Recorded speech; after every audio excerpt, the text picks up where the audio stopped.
is your news bulletin from Power 102 Digital.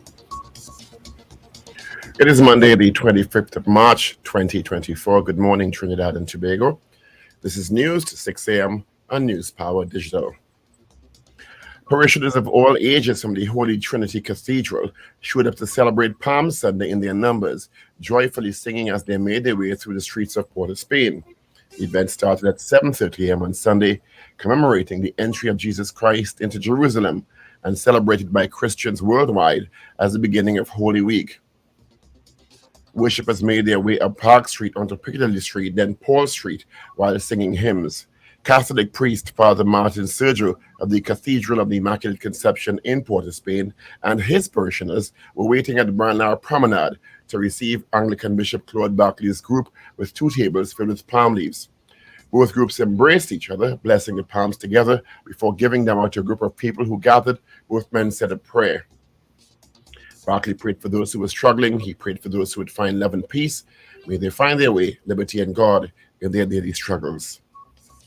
The Prime Minister, Dr. Keith Rowley, is calling on the spiritual Charter Baptist community to help end the threat of crime and violence in Trinidad and Tobago.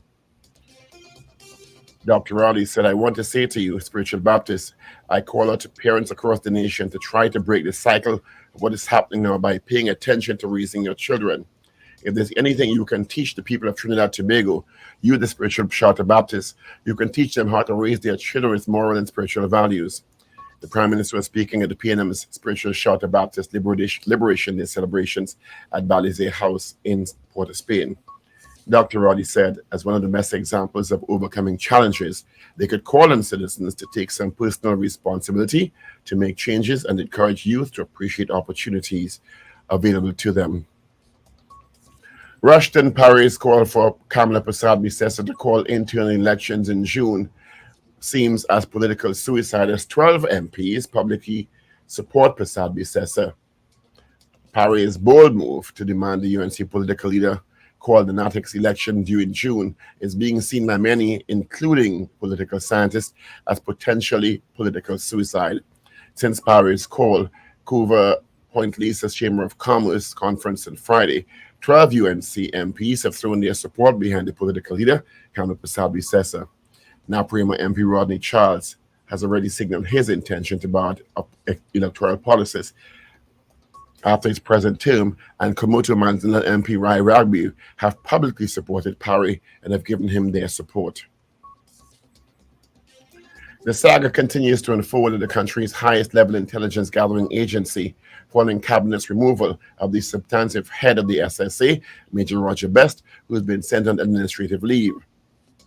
Brigadier General Anthony Philip Spencer, who was installed as acting head, has embarked on an extensive review and audit of all personnel, equipment, and processes within the agency.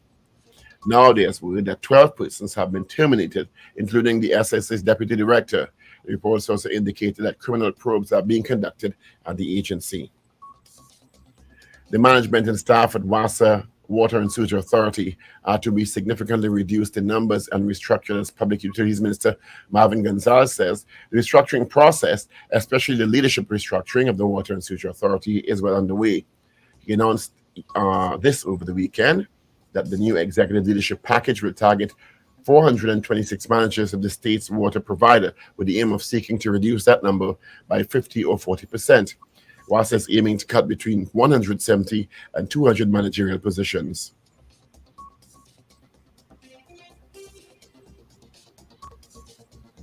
A director of a construction company is expected to appear virtually before a master of the High Court today, Monday, charged with attempting to obtain over $10 million fraudulently. Daniel Wilson, 48, is scheduled to appear before the court to answer 7 counts of uttering a forged document and attempting to obtain $10,125,000 under false pretenses. Wilson was arrested on March 20th by officers attached to the Tunapuna police station and later charged on Saturday by PC Groom of the fraud squad, who was the lead investigator into a police report made by a financial institution. In news of sport, Kenyan Alex Ikesa made light work of the feat that captured the Trinidad and Tobago International Marathon men's title at the Queen's Park Savannah in Port of Spain yesterday. Ikesa completed the 26.2-mile course in 2 hours and 31 minutes, 28 seconds to take home the $3,000 US top prize. Colin Pereira docked 2 hours 36 minutes and 31 seconds to finish second, and TNT runner forcing Colombian Jose Alat Diaz to settle a distant third in 2 hours 46 minutes and 38 seconds. Two other TNT runners, Elvis Turner, Christopher Mitchell, and Curtis Cox, were fourth, fifth, and sixth respectively. Pamelina Aguilera Biero was triumphant among the women. The Colombian crossed the finish line in front of Whitehall in 2 hours 58 minutes and 23 seconds. Finally, Russia has charged four men with which it says attacked a Moscow concert hall, killing at least 137 people. The three were marched bent double into a Moscow court, while the fourth was in a wheelchair. All were charged with committing the act of terrorism. The Islamic State IS said it carried out the Friday outrage at Caucasus City Hall and posted a video as evidence. Russian officials have claimed without evidence Ukrainian involvement. Kiev says the claim is absurd. And that is news to 6 a.m. right here on News Power Digital. We'll have major news coming your way at 7 a.m. Good morning.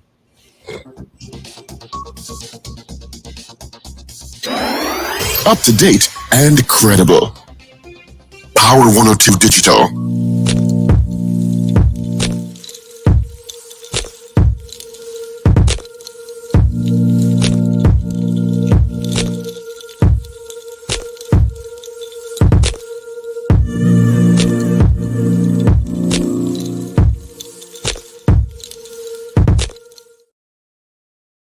Neighbors, and welcome to the Power Breakfast Show on Power 102 Digital. It is the last Monday for the month of March. It is the 25th day of March. That's right, 25th.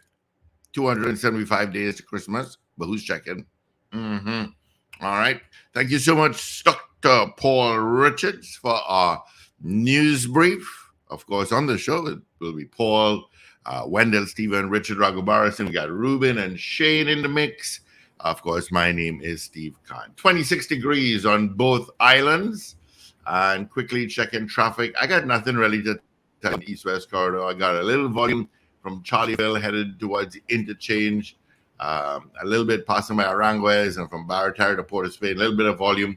But that's it. Nothing else to tell you about. It is the first day of the Easter vacation for the schools, for the children. So enjoy it.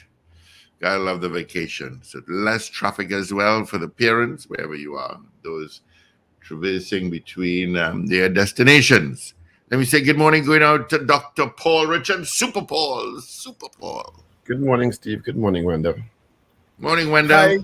Morning, Steve. Morning, Paul. Morning, Richard. Morning, Trinidad and Tobago. And good morning, listeners and viewers. It's All right. a beautiful Monday morning. It is indeed. Let's use Sanders hellos via YouTube and Facebook this morning. Mo Gaines out in Aruca. Good morning. Wendy and James out in San Juan. Oliver and Warren. Marcia Rock out in Orlando, Florida. Doth Celia in Valencia. Sasha out in London, Wayne B. in Covington, Georgia, Boy Bedesi, John Cato, D. Pierre, good morning, Anthony Tinto out in Canada, Rena Boodoo Jennings, Maria Celia, and Anthony, I did watch the Junos last evening. It was pretty good. CJ out in New York, good morning. Fitzgerald Seeley says, blessed Easter. Gloria Gray.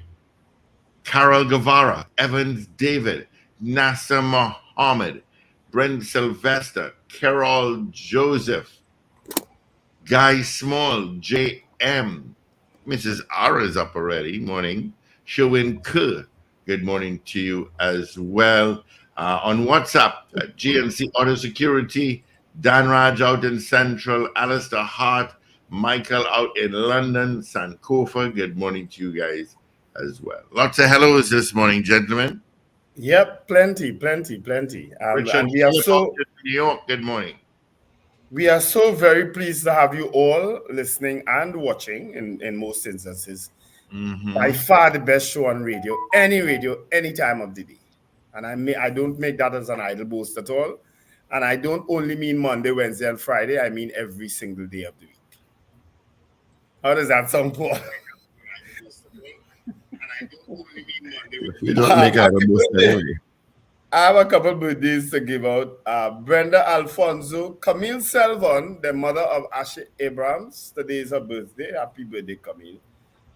Joanne Phillips, also celebrating a birthday today. Yesterday was Christian Smart, and well, he passed away. And Marlon Perez, all right? So they all celebrated birthdays over the weekend. And coming up, today's what, March 25th? Mm-hmm. 25th. 9 months to Christmas, just checking. Yeah. Yesterday was also Sarah Chan Park's birthday. Belated birthday greetings, Sarah. And is that who I think it is? Yes, it is. Janelle John Bates had her birthday on yesterday. She changed her name on Facebook as Nell Joba. So Janelle John Bates celebrated her birthday yesterday. I'm sure she's listening. I'm sure her mom definitely is listening. Claudette Jordan. Janelle Jordan Bates. What I was saying, Janelle Jordan Bates. She celebrated her birthday yesterday, right? She's a young attorney at law, very bright young lady, very ambitious, you know. So those were all my birthdays for yesterday and for today. All right. Good morning, Gloria Gray. It's a good Monday morning, gentlemen, and TNT. It is a short week. We got Easter coming up. It's Holy Week. Hot cross bun. I have to call in order for my hot cross buttons. Where did I go over the weekend? I went, Price Smart. I went Price Smart on Friday. Friday or Tuesday? I think it's Friday. And they had a whole heap of hot cross buns. And I'm looking at the buns and I'm saying, Price Smart need to give away these buns. Either give them away or throw them away. They were all dried up and wrinkled. I said, where these buns come from? Is it like dried wrinkled buns? It reminded you of Richard. The like dried wrinkled buns? Dried wrinkled buns. If you see how awful they were looking. Did you, as you say that, did you see the video that Paul sent showing Zena saying happy Friday or happy weekend? Or, did he send you that? Paul sends me lots of stuff. Not all I get to open, but he sends lots of stuff. Let me find it and send it for you. Oh, look, Rena Boodoo Jennings celebrated her birthday on Saturday. I didn't know that, Rena. You should have Really? told us that on Friday. So belated birthday greetings to one of our number one fans, certainly one of my number one fans, Rena Boodoo Jennings. Stay your number one fan. Yeah. No, well, she agreed with you last week. She praised you. That is 1 in 100 years. Your number one fan. Happy birthday, Rena. I know what my number one fan. I ain't sure about that. And Mrs. R came to line with us on Friday. She was by Rumbox hanging out with us on Friday. Yeah, she came down and hung with us on Friday. Yeah, I had a hectic weekend. I wanted to. When is your All Fours? Saturday? Your All Fours was Saturday. It was also very well patronized. Thanks to all the people who came out to All Fours on Saturday. Yeah, I couldn't make that as well. Yeah. Morning, Stephen Harper. Morning, Stephen Wilson. We worked very hard. Quickly tell us who won. Who won? Dwayne O'Connor, along with what's Jack's first name, boy? Something Jack. What he is? They won. Dwayne O'Connor just happened to see the post on WhatsApp status and decided he will come down. So he entered the competition a little late, but ended up the winner. And boy, did he have a good time. I still love you too. I love you too. I like your outspokenness. I like all outspoken people. And Rena is outspoken. She may not agree with you, but she's never disrespectful, which is what I like. Yes. You don't have to agree, but she's always very respectful, which I could live with that. Unlike Mr. R, there's a whole other discussion. Oh gosh, yes. She's listening. Richard Jack, that's his. I sent you the picture that Paul sent me regarding Zena. Do you saw it? Yeah, I just saw it. Yeah, I looked at that. There are a lot of those posts going wrong with elderly people really letting loose now, having fun now. But she had no choice but to be loose. Even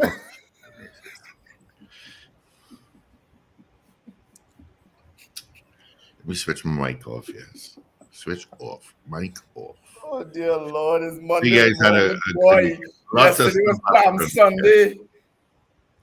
I'm very cranky this morning for some reason. I don't know why. I think I God. slept too late yesterday. Thanks for joining us. I Have went a to sleep great very day. early. I was in my bed by 7 p.m. yesterday. And I got up at 2 o'clock and could not go back to sleep. Oh, Hey, what okay. did I do? I can You see don't why. know. So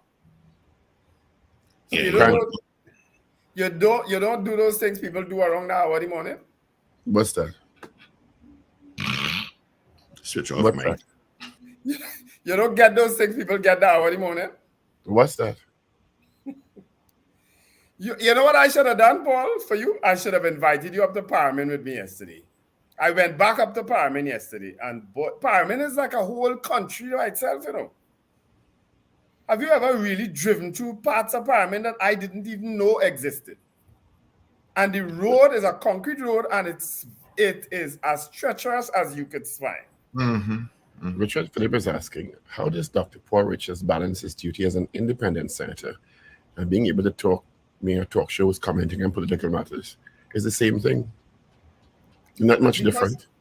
And because he was in media long before he got into politics. It's not much different. What I say here, I'll say in Parliament. What I say in Parliament, I'll say here. Mm-hmm. I used to say the same thing to people. Yeah, it's just there's no difference really. Yeah. And what he says on WhatsApp, he cannot send without. And what I say on WhatsApp, I cannot say here in Parliament. Yeah. Yeah. You have to kind of compartmentalize your life sometimes. Because I always tell people I'm social media, I'm different to radio, and I'm different in the politics sometimes. Sometimes But I mean, you have to I don't have a different view in Parliament that I have here. I didn't have a different view in council than I had here either. I really don't. If I feel somewhere about something, if I agree with something on either side, Yeah. I will say it. Yeah. I think, Paul, you have it a little easier than me because you're independent. I had a party. I have a party card. I represented a party. But so a lot of people attacked me because of that. You know what I mean? But I've always said, having a party card or belonging to a political party or aligning with a political party is your right, as is everyone's right. And espousing the views of a political party or its philosophy is your right. You can do that. And you have also been critical of the party that you support on many occasions that I've heard. Yeah. Yes. That's why I get in the trouble I get in sometimes. I don't really see it as that much of an issue. There are people who are on the chat, people who listen to us have political allegiances, and some don't. Yeah. I tend not to. I'm not somebody who could ever be a part of a political party because very often in political parties, I find you have to toe the line with things that are clearly wrong. Yeah. Yeah. And hush your mouth. And that's just me. Yeah. It's just not me. So I know I wouldn't survive. I've been offered on all sides. But it wouldn't work. Remember, Dr. Roddy came and tell me, tried the party. I said, no, I'm good, Prime Minister. He made a public overture to you. On more than one occasion. And on the other side, I've been approached on the other side too. But I wouldn't survive. Yeah. In the first month, they would get rid of me. Because I go see some strippers and go and talk, and they go say, well, you're going against it. Yes. Like Rushton Parry now, who just signed his. It's a good thing with Rushton Parry. Poor Rushton. Who I don't know if he did his research. Let me tell you something about politics, party politics. I think, and Rushton is somebody that we like. I think he's a good person. Yes. Yes. Right? I think he has integrity, and I think he has the best interests of the country at heart. But you're part of a political entity. And if you are going to challenge, he put out a release this morning saying he didn't challenge the leadership. He called for NATEX election. Yes. National which executive is election, his right also. Which is his right. He called for NATEX election to be announced. I think it's due in June. Yes. But 12 MPs as at yesterday and others have thrown their support strongly behind Mrs. Pasabi-Sessa, which I said would happen. Yeah. I was told, a birdie whispered to me, though, they were instructed to do that publicly, yeah?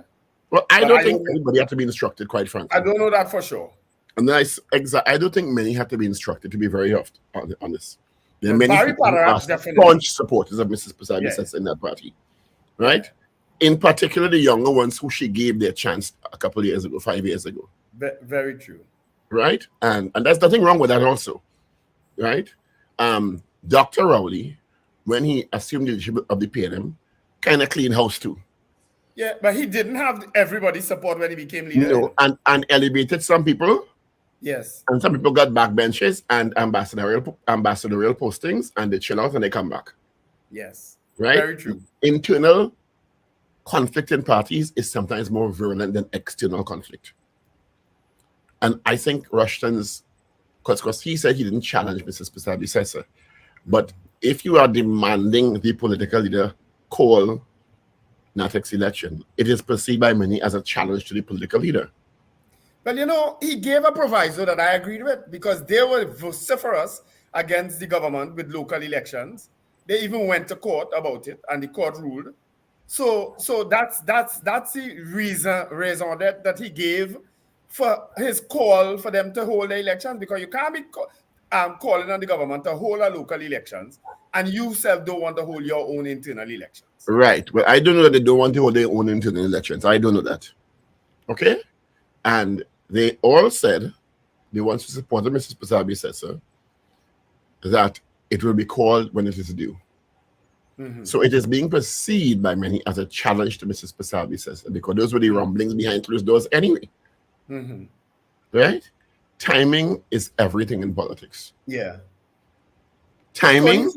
Tony Fraser did an interesting post just now on Facebook. Tony Fraser said, where did it go? Where did it go? It was right there. It was right there. Where did it go? Anyway, try to get onto Tony Fraser's post. Timing is everything in politics. Good morning, Ragoobarsingh. Good morning, guys. Addition. Morning, Richard. And I think that Rushton is now going to become a backbencher, a political pariah. You understand? And there are many political analysts over the weekend who suggested that his move is tantamount to political suicide. But let me read Tony Fraser's post. It's not very long. It says, another UNC member with ambitions to transform the party has made clear his destination to the political burial ground. And Parry boy, there is an assortment of dead bones there. Parry took basket from others on the sly. But when he come out in the open and look behind him, who was saying, move forward, boy, we go support you.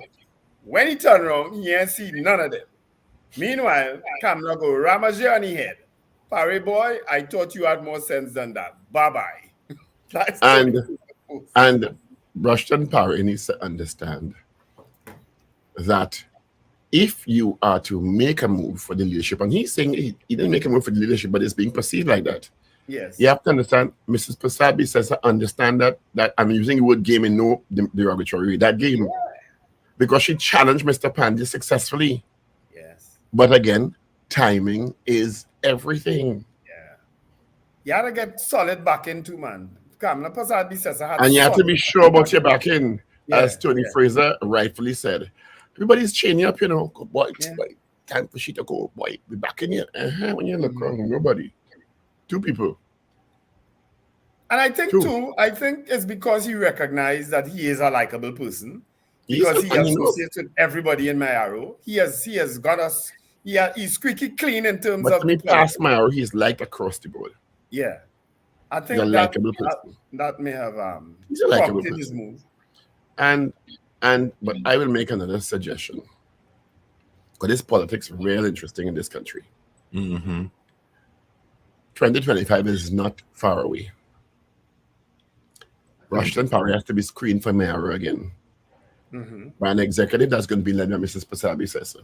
Hold on, I think the executive issue a statement that they are in support of Mrs. Pasabi-Sessa. Yes. Right? Mm-hmm. But Rushton Parry also has the option of doing like Gypsy.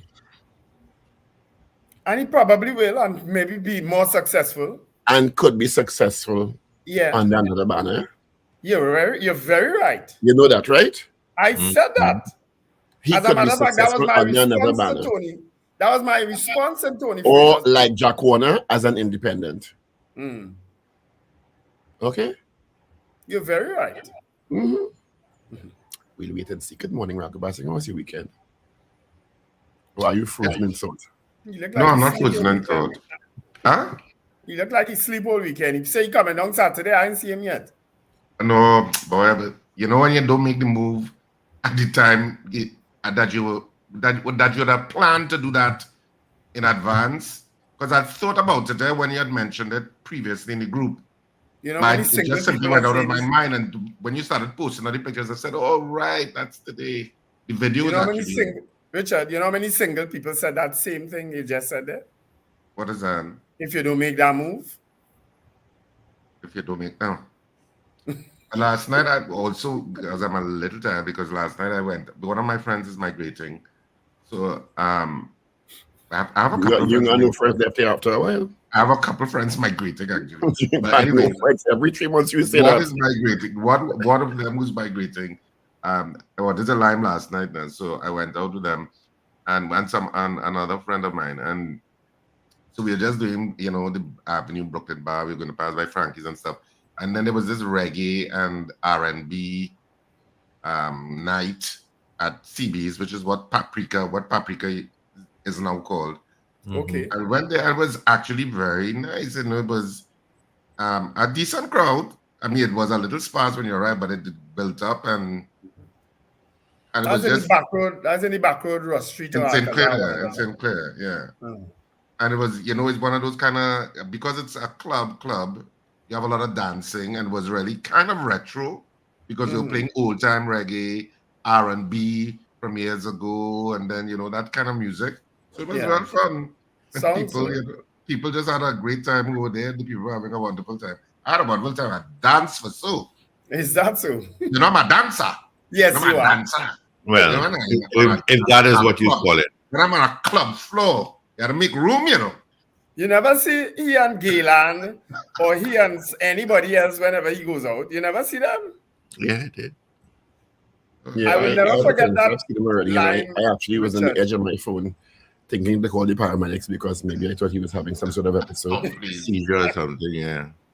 But A night we went a party Sir Charles had in St. Joseph or somewhere. Richard Ragoobarsingh, David Mohammed, and myself ended up there. Right, you're right. I remember that, yes. And the two of them danced for so years. I stand up and I watch. Because So, the other big news this morning, as a Guardian report has indicated yesterday, according to the Guardian, I can't independently substantiate, and the Guardian will put this on the front page here. So, 12 people at the SSA gone home. Yeah, fired. Yeah, so that. Including what's Deputy Director Deputy Intelligence Director of Joanne Bartholomew Intelligence. Daniel. Joanne Daniel. And the criminal investigations are ongoing. Into I more want to know what is other happening murders, with I want to know what is happening with the release of those envelopes, because obviously the people have been touched. The people are being touched. So I What want the to report know. the report also indicated among those who were terminated is the pastor's son. Yeah. These people were terminated or sent on administrative leave. They say fired. Terminated, they said fired. You didn't read the article, Richard? No. The report That said was when fired. yesterday? Guardian front page Yes. yesterday. No. So you mean what was Best fired too? No, they didn't say him. They didn't say. They said- didn't call. They didn't said- identify him. They said 12 people. They only The named article one. didn't indicate that he was fired. They said the Deputy Director of Intelligence, Joanne Bartholomew, who was on suspension. According to the Guardian article, was also one of the people fired. Yeah. And Last week Pastor was 5 Brown's people just son. suspended, which included Pastor Brown's son. Mhm. So if you're right, they get in touch. Yeah. And a newspaper report of the weekend indicate Pastor Brown is going into hiding. Yeah. I saw that one. I saw that headline. So if so, I'm curious because he did say that if people were touched, he was going to release. Did he say there was an envelope with 3 different attorneys or something like that? Yeah. 3 different envelopes with 3 different attorneys. 3 Right. So envelopes that, with 3 different attorneys. and the envelopes contain damning information that will make the entire situation even more Exclusive. Cinema Max-ish. So I don't know. I am gathering my Bravo channelish. So I'm having my getting my months. popcorn ready to see what's going on. I don't know. Well, maybe the envelopes are at this point in time. Maybe the three attorneys, because he didn't identify who they are. Wendell did suggest I call him, but I didn't want my phone trigger off any red flags over the weekend. But it already does that, Paul. Yeah. No, but if I call him, it could go up in hyperdrive. No. Your phone in hyper long time. Yeah, decades now. My phone in decades since the Manning administration. But now, since they called last week and week before, you can imagine. As a matter of fact, when he sent the second messages to me early last week, he had to send it from another phone because his phone wasn't working. But you say he had 7 phones? Yeah, well, I get messages from 2. He told us that he had 7 phones. Trying. Well, He I said think when you want to communicate with me, maybe we could have a brief conversation with him as to what's going to happen with the envelope. I'll try him on tomorrow. Because I am so curious. Me too. I would imagine the whole country is. I am so curious. I want to know what's in those envelopes. And they think he me can't meet him somewhere and all the way end up in handcuffs waiting on the road. Oh, Lord. Now you won't do that. You can imagine seeing Paul the hand behind the back in handcuffs, being towed away. No, but not only that, you're trying to hide your face. Why hide my face for that point? Why hide my face? I never understand that. You had to do this. Yeah, that's it, Paul. That's it. Yeah, and they say it independence. The Paul Richard, but You're not sure, but you're not sure. you're not sure. Oh God! Hey. Oh, this. If you don't laugh in this place, you'll cry. You know? If you don't laugh at this, you cry. Oh, You understand? I'm wrong, and I might get them already rasta wig. Who knows? Yeah, true. Management at WASA to be cut by almost 50%. Yeah. According to Public Utilities Minister Marvin Gonzalez, restructuring WASA's leadership. According to the report, WASA has 426 managers. Mm-hmm. Our agencies have 426 managers. How? A manager for each each station where they're bringing water. I saw quite a few apparel. Oh yes, I have 426 managers on the record. Morning, that to me Minister now. Marvin Gonzalez, whom I reached out to yesterday. I tell him I'm coming up by him, but he was babysitting. I see exercising hard these days. I know, like you're going far. Who's that? Marvin. Online, in the gym, running up here and thing. Well, the election's coming. Isn't this an interesting week? A confluence of an interesting week. Richard, watch yourself this week, you know. The spiritual powers are strong this week. It's Holy Week for Christians. Yeah. Spiritual Shouter Baptist. And we also in the holy month of Ramadan counting on to Eid on April 10th. That's correct. All at the same time. All at the same time. Everybody on their best behavior this week. These 2 days here. I saw the PNM had a spiritual Shouter Baptist gathering. It looked like it was in front of Bali's house. It was in Bali's house. Yeah, it looked like it was in front of Bali's house. It was at Bali's house, yeah.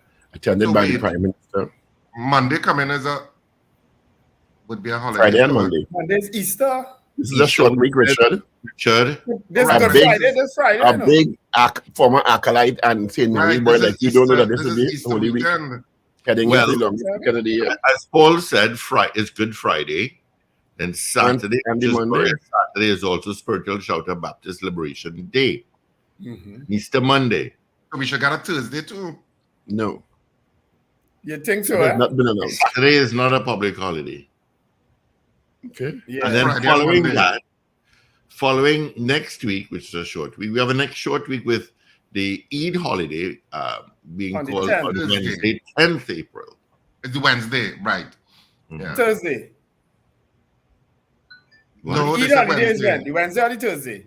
Well, Wednesday. the holiday is on Wednesday. You have to look for the moon to decide exactly when Eid will fall. But the holiday is on Wednesday. Understood. Yeah? All That's this happening. week. So all this So week. Friday's a holiday then. Good Friday. Yes, as normal. And Monday. And Easter Monday. Yeah, After- Monday and Friday. Yes, after Christ is risen again from the dead. I'll probably Yes, try yes. to put in a little, maybe Thursday. If you all get pastor tomorrow, I'll come on. If you all get the pastor tomorrow, I'll come on, and then I'll come on again on Thursday morning. We all don't have to work on Friday and Monday. Yeah, we don't. Right, so that's this week. What is this? Well, yeah, the marathon over the weekend. Yeah. I don't know. The marathon has shrunk to such a. I didn't even realize the marathon was on. I went for my early morning walk on Sunday, and I found it strange. I said, "What police doing on the bus route?" And that's why some runners running up the road. Yeah.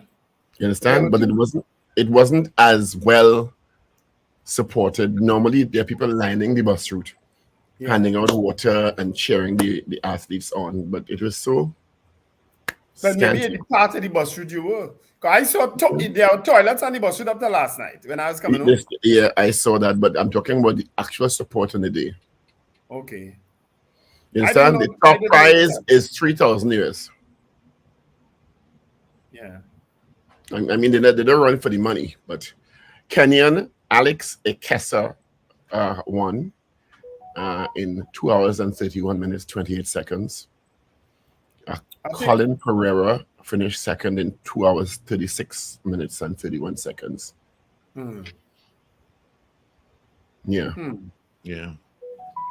And a Venezuelan has been awarded $2.4 million And What is that? for the Palmenia Agudelo Bedo is the first woman to cross in 2 hours, 58 minutes, and 23 seconds. Somebody just messaged me that MP Anita Haynes is on another frequency supporting Rushton Parry. That's interesting. Well, they were asking her, and she'd been silent. Well, I don't blame her.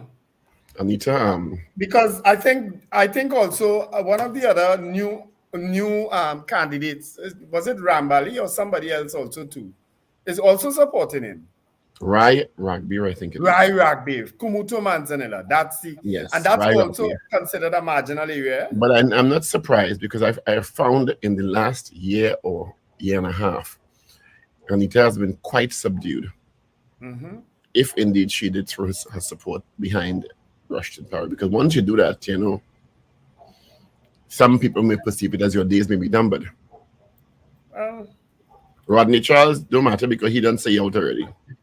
Right. So he has nothing to lose at this point.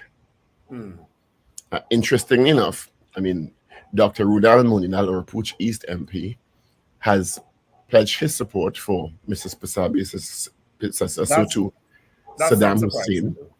That's not So to Saddam Hussein, so to Barry Padirath, so to Dr. Lakram Bodo, among many others. 12 over the weekend on record. You know? 12 of what? 19, right? Hmm? That would be 12 of 19. Is it as many as 12? Plus this And then there are 12 MPs in the lower house. And then Annie Roberts, Charity Lashmidial, Damian Lyder, Wade Mark, and somebody else. Actually, all the Senate MPs. But the whole Senate bench. Yeah, the I would entire imagine. Senate bench in the opposition have pledged their support for Mrs. Pasabi. So, Rushton boy, you have a little uphill battle there. Well, let's put it this way: he won't be the first person to challenge inside of the UNC, and he won't be the last. We have had many challenges. We had challenges so much so that it brought down a government in both parties. Yeah, it forced an early election in 2001, 2000. In both parties. 2001, sorry. And then following that, Dr. Amory Brown, is it Dr. Brown and Penelope Beckles Robinson? Yeah. Or is it Penelope Beckles Robinson? With what? Challenging Dr. Rowley. You mean challenged him? Yeah. Mm-hmm. Yeah. Dr. Brown didn't challenge. Dr. Brown is Penelope Beckers Robinson. Yes. Challenge Dr. Rowley. Yeah. Yeah. So parties go through that from time to time. Parties, I mean, nobody you can say, hey, and then look all that. But look at where Dr. Rowley is today, and he challenged Patrick Manning. Mm-hmm. PNM is a different kettle of fish. But the difference is, Wendell,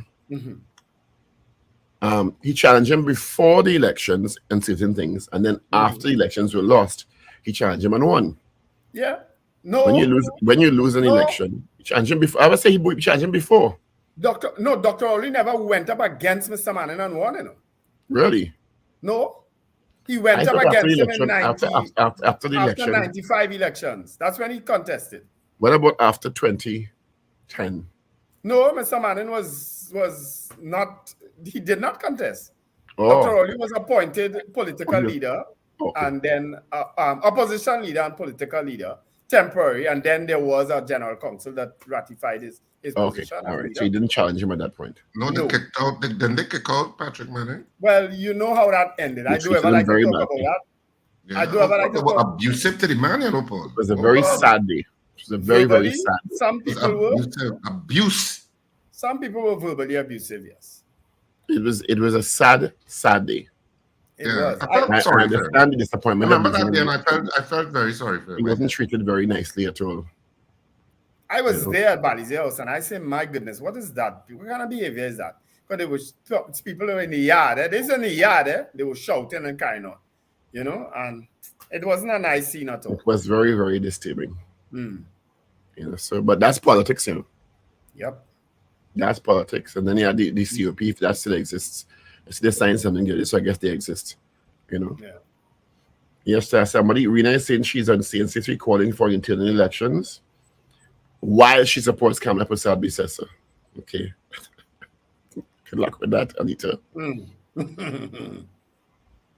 Right. Roger is saying Dr. Brown was in support of Penelope Beckles. Okay. Well, there you go. I don't know that he was, I don't know that he was openly in support of her, Politics goes. Politics is a strange entity. Right? So those are the big... Yeah. And internationally... Was openly, the one person I remember openly in support of Penelope Beckles, he was the MP for Laventille West, was Niall Young Hippolyte. He was the person who was openly in support of her. I don't know that any other MP was openly in support of her. I don't know that. And he didn't last long after that. Huh? And he didn't last long after that. No. Internationally, really sad in Russia. 137 people killed, 100 others seriously injured. Yeah. The video from that is so disturbing. 4 gunmen, well, they've held 4 people so far, have opened fire in a concert hall. They tried to lock the doors and they set the place ablaze and they were just shooting people randomly. Yeah. I don't know. It first came over as 40 people and then it grew to 130 something odd. Yeah, it was crazy. It was crazy. So, you see the pictures of the 4 men this morning? Yeah, they held them. Yeah, and one in a wheelchair. The others one have an eye missing. One have something. That's how they went to shoot up the place? Watch me. So they went to shoot up the place in a wheelchair and with a missing eye? It looked like the eye was lost after. That's post. They were looked like they were beaten badly. Well, they're lucky. Watch, is Russia. Exactly. They will all die of natural causes in the next couple of weeks. Oh, yes. Because natural causes here, natural causes in Russia, No. Natural causes in Russia. I don't know that Russia going to put you. Russia get some poison, chair. or you get pushed down some stairs, or you get electrocuted or something. Yeah. Natural causes in Russia are different. But I don't think if they're operatives of ISIS, which is what they're saying, ISIS is claiming responsibility. As operatives of ISIS going to do something like that, I don't think you expect to live. No, they don't. No, but I'm surprised. I'm of the view, at least this was also a view expressed by someone else, that ISIS may be claiming responsibility, but they doubt that's ISIS. ISIS style ain't to be caught. They would have executed themselves or something. But ISIS claim responsibility and Russia blaming Ukraine. Well, another excuse to attack the Ukrainians. You understand? Yeah. Mm-hmm. I mean, really, Richard, you have papers? No, I don't this morning. Sorry. I have no question in my mind this morning, so if you all could think of questions. Well, Russian power, do you think he signed his political death warrant? In this environment, we want to phrase it differently. All right. Do you think Rustin Parry's political career is over? Right. That is not applicable. I do like the exactly. You know, I had to provoke a little thing, right? Let's start. It's Monday, the 25th of March. Let's start with the Express. No chinksing on Christ. Roman Catholic Archbishop Jason Gordon has urged citizens to reflect on the passion and resilience of Jesus Christ and those characters to emerge during Holy Week. Ikesa on top. Kenyan Alex Ikesa won the TT Marathon over the weekend. The front page of the Express says, Pastor gives up guns. Church head returns high-powered weapon to SSA. Okay. All that happened, boy? Front page of the Express. Contractor charged with $10 million in fraud. Aiming to end AIDS by 2030. Stand your ground against oppressive government. I see Pan Trinidad as a site aside. It has a Pan is Beautiful. It's back in June, I think it is. 4 guns for SSA and a picture of the pastor. So I guess he's returned the weapons. 5 Massey executives walk away with $68 million. Let's move now to the Guardian online. Myro, UNC exec blanks Parry. Pan Trinidad denies conflict in renting building co-owned by tourism minister. Immigration officer charged by fraud squad. Some of nearly 300 abducted school children in Nigeria's north are freed weeks after in captivity. PSA to legally challenge WASA restructuring again. The front page of the Guardian is Myro blanks Parry. Senators close ranks around Prasad Bisesa. And Archbishop, let's be more generous to Mathura family. Let's move. Just quickly, what's that story on Pan Trinidad with the building owned by the culture? They are renting a building partly owned by Tourism Minister Randall Mitchell, but the assertion is by Pan Trinidad and the minister is that the rental is fully above board. So there were suggestions of a conflict of interest. Okay. Let's move now to the, there was in the papers yesterday, the minister. Pandey, PLM and UNC failed on property tax. That's Makila Pandey. Hussein warns against sale of illegal livestock. Gonzalez dismisses UNC's WASA mass retrenchment claims. Komoto, Mandela MP backs Parry. Parry stands his ground versus growing UNC criticism. Mark tells party members, don't bully UNC, focus on common enemy. Ramsey Moore, Dundonald Street property lease above board. Mitchell, I collect no rent from Pan Trinidad. Businessman charged with $10 million in attempted fraud. And Christians mark the start of Holy Week with Palm Sunday yesterday. So those are trending stories in your Express, Guardian, and Newsday for today, Monday, the 25th of March, 2024. All right. Let's get the results of our morning poll. I should tell you all as well, there is no bus service on Good Friday, Spiritual Shouter Baptist Saturday, and Easter Monday. Just trying to throw that out. Yeah. That's consistent with PTSD on her public holidays now. Unbelievable. All right. So our poll on Friday, we asked you, do you think the Trinidad and Tobago Police Service is in control? As Commissioner of Police Erla Haywood Christopher stated on Thursday. That was our poll. Results are in. 94%, 94 said no. Not in control. All right. All right. As Paul types up, let's see. Good morning. Good night to Desmond G. Butcher out in Jersey. Evans David, CJ New York, Nemesis, Alistair Hart, Lester Craigwell, Roger, good morning. Scorpion Pepper, Dr. Nitz, Wendy and James, Richard Phillip, Ms. Maloney. Good morning to you, my dear. Michael Pierre.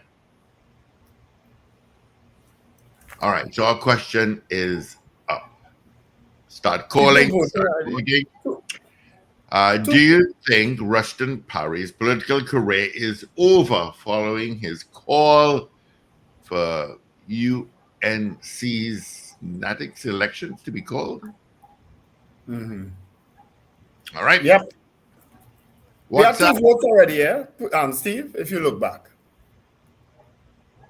Okay, well, you have those. Okay. Evans David said yes, and Boy Bidesi said yes. Yes, seeing that now. And then we have Jaron Joseph is saying yes, his career is over. He committed political suicide.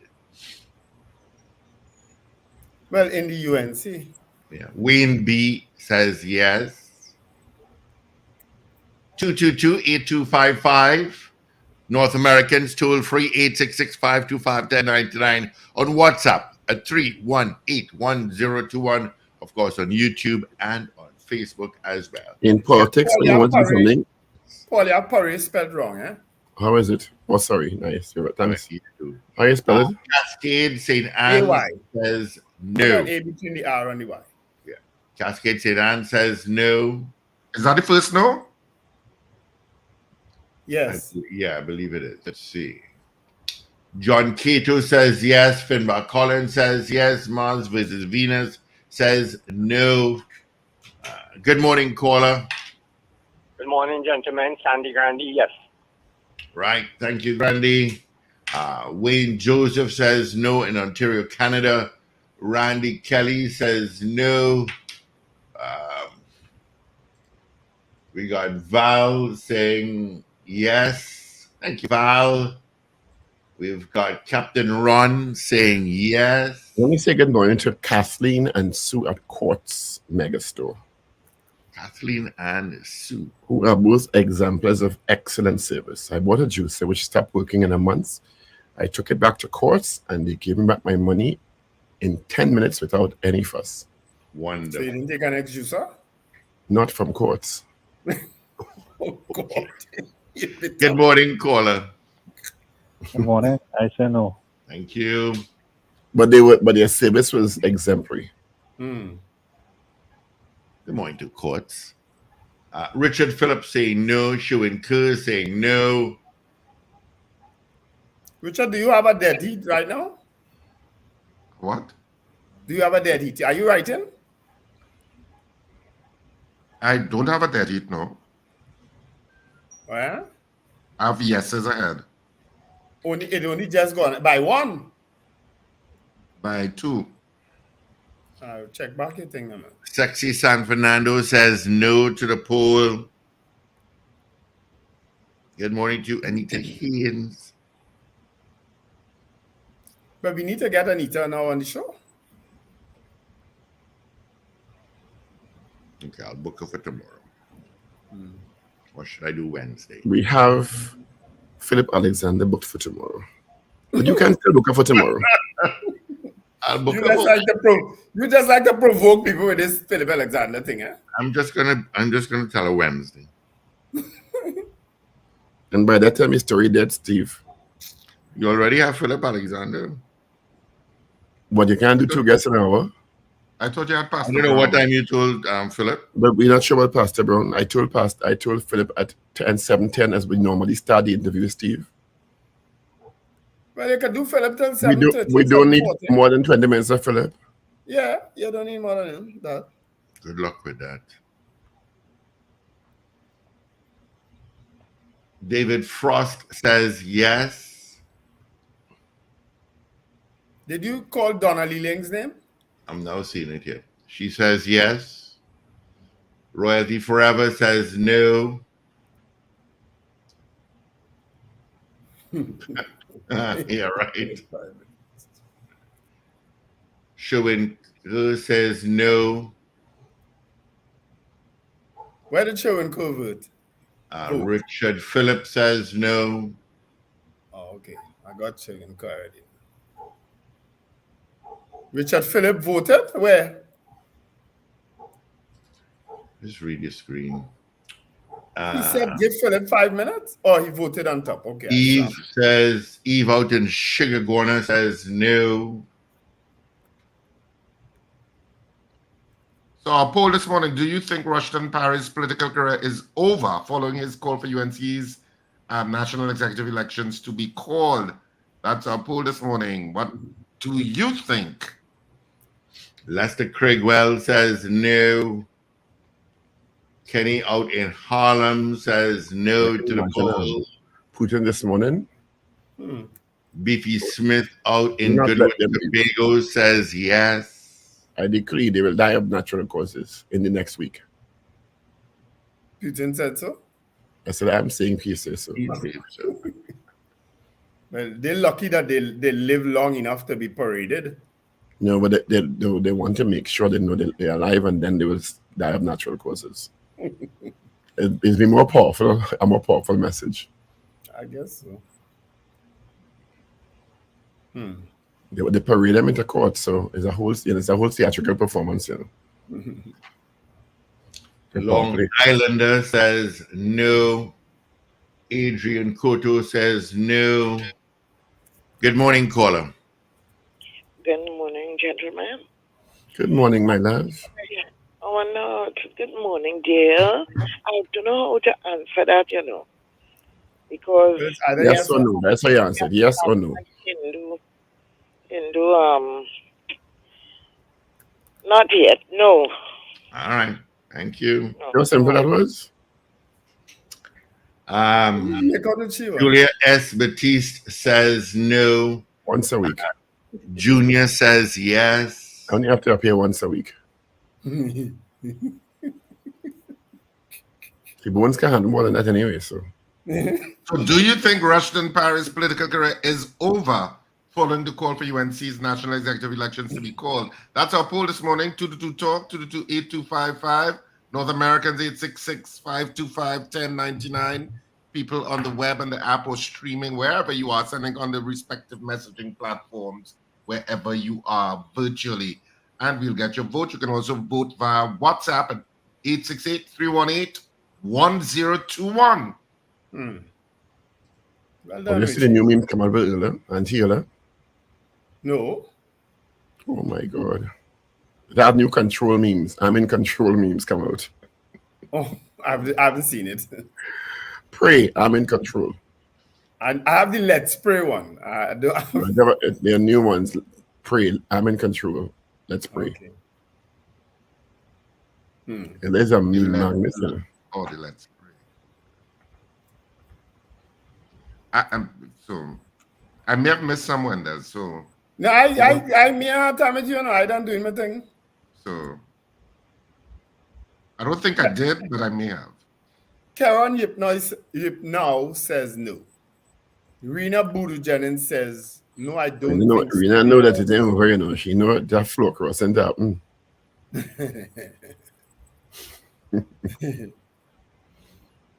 Good morning, Mrs. R. Up and at him this morning. She played golf and all kind of thing over the weekend, you know. Really? Yeah, she posted up a picture with her playing golf. Big sticks with small.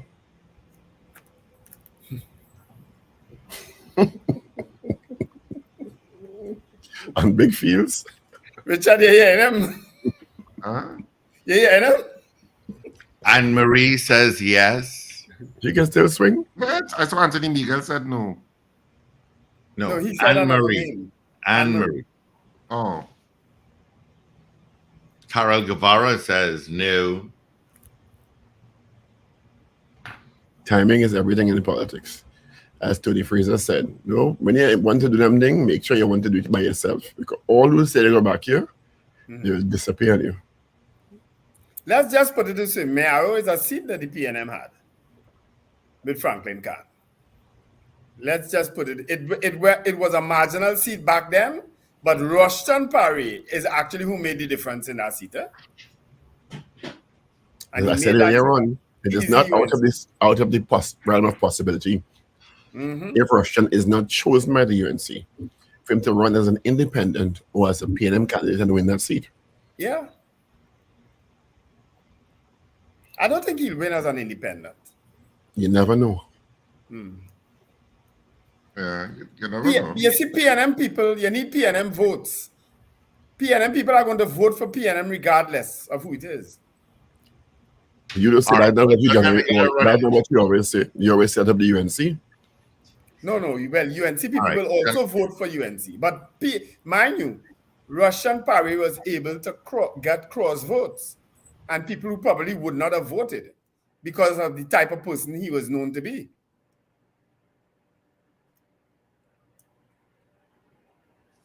So we'll see. All right, let's get into Army Janine. This is your news bulletin from Power 102 Digital. The Prime Minister calls on the spiritual Shouter Baptist community to help end the threat of crime and violence in TNT. Mayaro MP Rushton Parry's bold move to demand UNC political leader Kamala Basasa call the next election being described by some as potential political suicide. There is word that as many as 12 persons have been terminated at the SSA, and the management staff of the Water and Sewage Authority is to be significantly reduced. Details in a moment.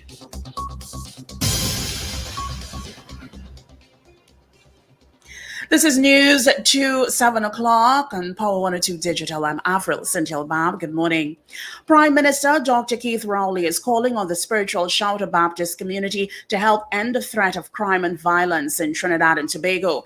The Prime Minister called out to parents across the nation to try to break the cycle of what is happening now in the country by paying attention to how they raise their children. He said that spiritual Baptists can teach the people how to raise their children with moral and spiritual values.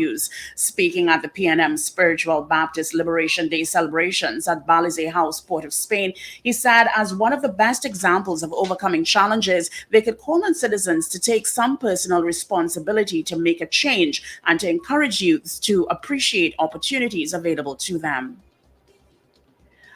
Potential political suicide. That's how many, including political scientists, see Mayaro MP Rushton Parry's bold move to demand UNC political leader Kamala Basasa call the next election when it's due in June. Since Parry's call at the Coover Point Lisa's Chamber of Commerce Conference Hall on Friday, 12 United National Congress MPs have so far thrown their support behind political leader Kamala Basasa.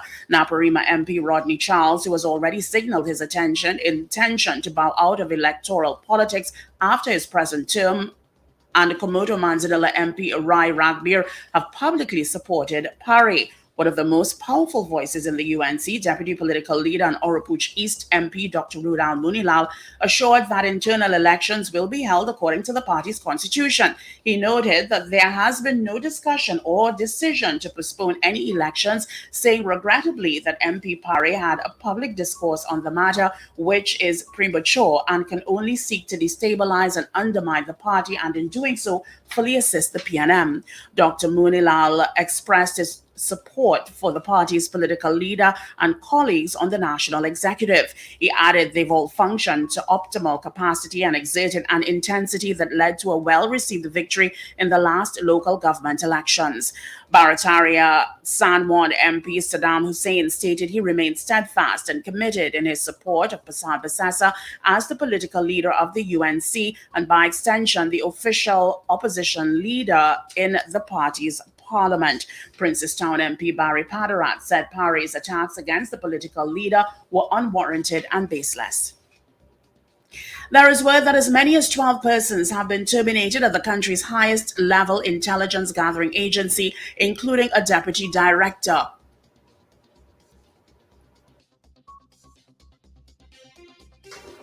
The reports also indicate that criminal probes are being conducted at the agency. Cabinet removed the substantive head of the Strategic Services Agency, Major Roger Bass, who's been sent on administrative leave. Retired Brigadier General Anthony Philip Spencer, who was installed as acting head, has embarked on an extensive review and audit of all personnel, equipment, and processes within the agency. Prime Minister Dr. Keith Rowley, who announced the shakeup in a post on the Facebook page of the Office of the Prime Minister, said the action followed on a National Security Council recommendation to Cabinet. Management staff at the Water and Sewerage Authority is to be significantly reduced in number and restructured, as Public Utilities Minister Marvin Gonzalez says the restructuring process, especially the leadership restructuring of WASA, is well underway. He announced that the new executive leadership package will target 426 managers of the state water provider, with the aim of seeking to reduce that by about 50 to 40%. WASA is aiming to cut between 170 to just over 200 management positions. Gonzalez spoke to reporters after he led a site visit of the Okono Road well and intake facility at Maraca St. Joseph. Gonzalez said once the restructuring committee approves the recommendation for the executive compensation package at WASA next week, the chairman will announce a media conference for the new leadership of the Water and Sewerage Authority. WASA Chairman Ravindra Nanga accompanied Gonzalez on the site visit yesterday and said that there are a little over 5,000 employed at WASA. He said the new management at the authority will decide if there is going to be a reduction in the number of people employed at WASA.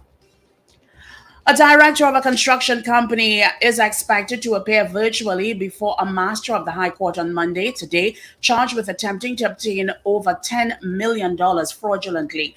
48-year-old Daniel Wilson is scheduled to appear before the court to answer to 7 counts of uttering a forged document and attempting to obtain $10,125,000.28 by false pretense. Wilson was arrested on March 20th by officers attached to the Tunapuna police station and later charged on Saturday by PC Groom of the fraud squad, who was the lead investigator into police report made by a financial institution. According to the police report, on March 5th, 2024, a man entered a commercial bank in Tunapuna where he allegedly presented a check from the Central Bank of Trinidad and Tobago and other contract documents purporting to be from the Ministry of Works and Transport to open an account. The documents were accepted as genuine, however, they were later discovered to be fraudulent. You are listening to news on Power 102 Digital till 7 o'clock. National men's indoor hockey team coach Rafael Gouveia thanked his staff and the Trinidad and Tobago Hockey Board for their support to the team. Really and truly, these are the people here, the players that should be celebrated today, because we had a short period of time to prepare for this tournament, and I think everyone knew about that. So it was no shock to us. So we had to cram, we had to speed up the whole coaching process with tactics, with skill, with fitness. And at the end of the day, and the end product, we went there to win. Yes, we fell short. We still qualified. He also congratulated the team for their spirit and passion in representing the country and described their showing as a mission accomplished. Permanent Secretary, Ministry of Sport and Community Development, David Roberts, extended congratulations to the team for their significant achievement on behalf of Minister of Sport and Community Development, Shamfa Kujo-Lewis. He also shared the country's appreciation to the team for putting Trinidad and Tobago on the map once again. While you may do it for yourself, you may do it for your families, I also want you to remember that the next generation is looking on. So the same grit and the same perseverance that brought us here today, I hope and I pray that you continue to find it and continue to pursue all that is excellent in the sport of hockey. Straight into weather news for the period today till midnight. Trinidad and Tobago, mostly sunny and breezy at times, interrupted by partly cloudy spells with isolated showers. Nighttime will be mostly fair. Look out for a forecast maximum temperature of 34 degrees Celsius at Pialco International Airport and 32 degrees Celsius at Crown Point in Tobago. Currently, it is 27 degrees Celsius at both localities. Recapping your headlines at 7 o'clock, the Prime Minister calls on the spiritual Shouter Baptist community to help end the threat of crime and violence in TNT. Mayaro MP Rushton Parry's bold move to demand UNC political leader to call the next election is being described by some as potential political suicide. There is word that as many as 12 persons have been terminated at the SSA, and management staff at the Water and Sewerage Authority is to be significantly reduced. I'm Avril Sintil Bab. That was News 2, 7 o'clock on Power 102 Digital. Look out for more news in detail at 12 noon, and at 8 o'clock there is an update coming your way. For more details, log on to power102fm.com. Up to date and credible. Power 102 Digital. All right. Thank you so much, Avril, for our major news. You can join her again. Come at 8 o'clock for our news brief. Quickly, let's take a look at what's happening traffic-wise. Head down San Fernando. If you're southbound on the Solo, going to exit onto the Taruba Link Road. You got some traffic there. Lady Hales Avenue. That's a heavy spot this morning. Apart from that, nothing else. Heading north on the Solo, pretty clear. Rivulet Road is not too bad. Chase Village, got a little volume there. Chicagoanus Main Road is beginning to build. But after Chicagoanus, you got nothing until the interchange. If you're swinging left into Port of Spain, you'll pick up a little traffic by Barrett Harrier. Valencia Stretch, a bit busy. Piaco towards McCoy, a little volume. Eastern Main Road from Taquarigo heading towards St. Joseph. That's a busy spot. Nothing out to the west so far. All right, that's a quick traffic update for you. All right, let's check to see if we have any more votes coming in. Carl M. Jack says yes. You guys got Anthony Miguel saying no? Yeah, we got the only vote that came in since is Carl M. Jack saying yes. All right. I have all the others. I just sent you all some. Well, I don't know if it's considered breaking news, but we actually have one general election candidate confirmed thus far, the first one for the seat of St. Joseph for the party, the NTA party. He's the first confirmed nominee for the general elections of 2025. Paul, your mic off. Who is the first confirmed nominee, Wendell? It's NTA's Gary Griffin. Gary Griffin in St. Joseph? St. Joseph, yeah. He's confirmed as the general election candidate for the NTA for the seat of St. Joseph. Against Terry? Well, look how Terence Delsing will waltz through that. Anyway, let me ask you. Terence Delsing only went back up 100 votes against Adler. Yeah, it was close. It was pretty close. But it was a two-way fight. But totally unknown. It's clearly going to be a three-way fight now. Yeah. I remember Gary's strategy has always been to be the spoiler in a kind of way.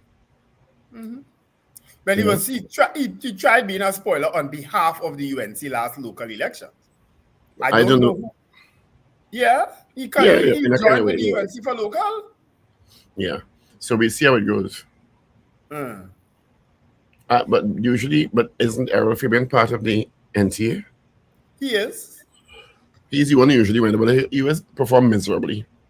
Yes. So Gary is going to St. Joseph. That's interesting. Well, if UNC puts Arnold Roberts in St. Joseph, anyway, because Carl M. Jack is saying Arnold Roberts is doing a walkabout, and I have heard Arnold Roberts' name connected with that seat for the UNC. And Arnold Roberts walked, because I'm in the St. Joseph constituency, I saw Arnold walking with the local government candidate in Mount Lambert, which is St. Joseph constituency. Yeah, he's been working the St. Joseph seat also for the UNC. Interesting. Anyway, you all have the results of the poll? Yes, I do. Richard, read the poll and I'll give the results because I'm not taking. Do you think Rushton Parry's political career is over following his call for UNC's National Executive Collections to be called? That's our poll this morning. Wendell, over to you for the results, please. We had 15 people saying yes, they think it's over. But surprisingly, 24 said no, they don't. Yeah. I suppose that's part of the appeal of Rushton Parry, that people do like him. Yeah. And they don't want to see his political career be over. And they figure that he obviously has some level, well, at least people's opinion that he obviously He's likable. He's very, very likable. He obviously still has some political strength left, regardless of what happens in the US. Yeah, he's never gone into the political dirt, yeah, nastiness. He's never done that. That's not his character. He's never going to descend and be derogatory or he's never going to do that. That's not the person that he's presented himself as, or that I think he is. Yeah. I don't know him personally, but I've heard good things from him from PNM people too up in that area. He's liked across the board. Yeah. Mm-hmm. Yeah. So good morning to Angus Eve. Morning, Angus. They lost 2-0.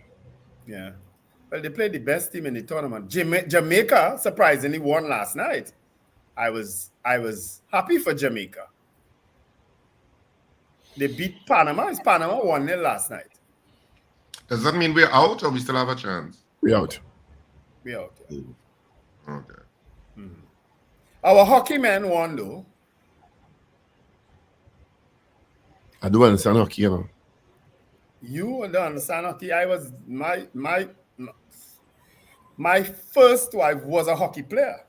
So I used to be around hockey. And I've never disliked a sport more than hockey. Really?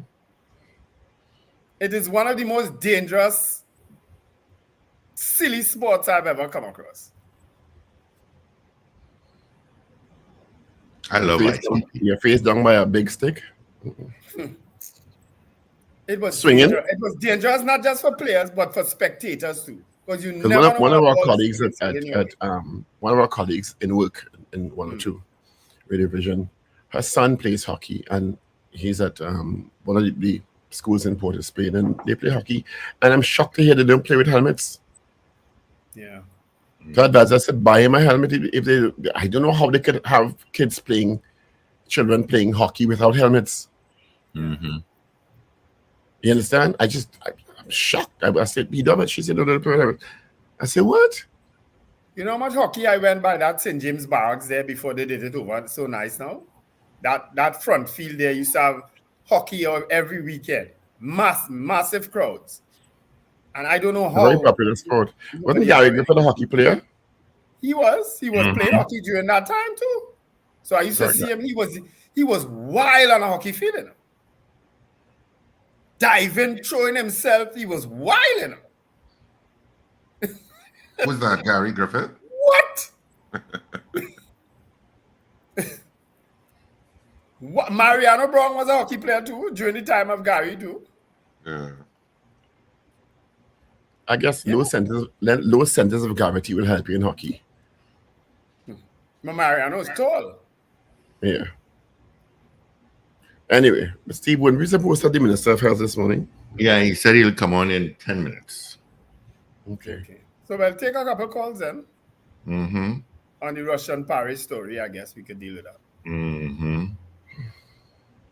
Of course, in news in the U.S., Donald Trump has to pay post his bail of $464 million by today. The deadline is today.